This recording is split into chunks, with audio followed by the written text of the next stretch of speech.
Сәлематсыңдар ма балалар? Бүгінгі тәрбие сағатымызға қош келдіңдер. Тәрбие сағатымызды жылы лебіз деп аталатын тренингпен бастаймыз.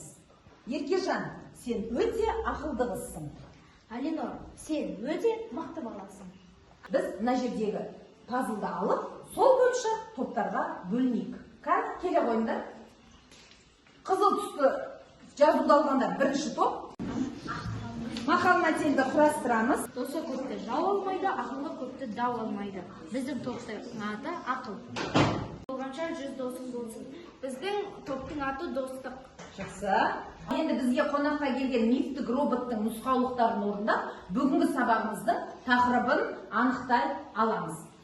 Сәлем, менің қымбатты оқушыларым. Мен жасанды интеллектпен жасалынған мифтік роботпын. Бірінші топтың сөзі терезенің алдында жасырылған. Жақсы. Бір кел әкеліңдер.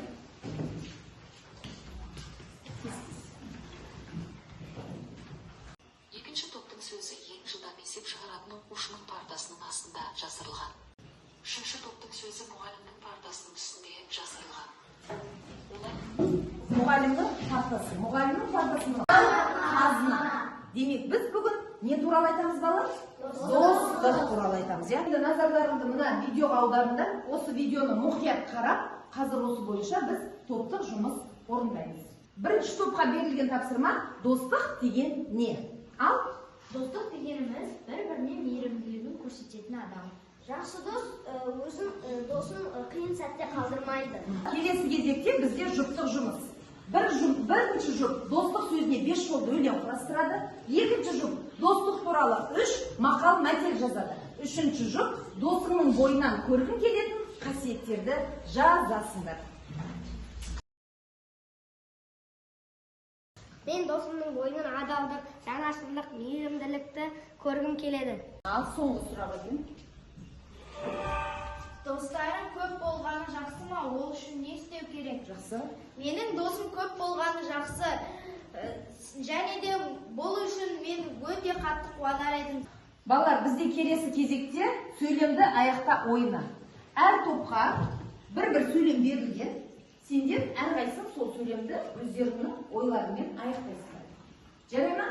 Жақсы, кеттік. Бірінші топ, Еркежан. Әрбір адамға дос. Менің досыма тілерім. Қазір сөйлемді аяқтаймыз. Ақбота.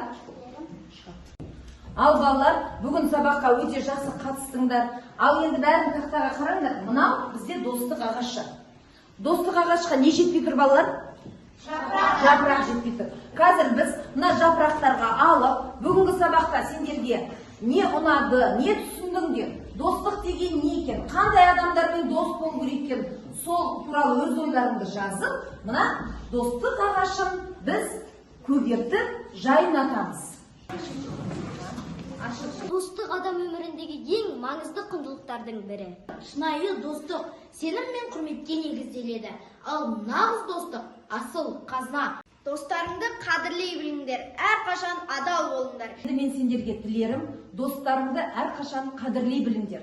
Адал дос болыңдар.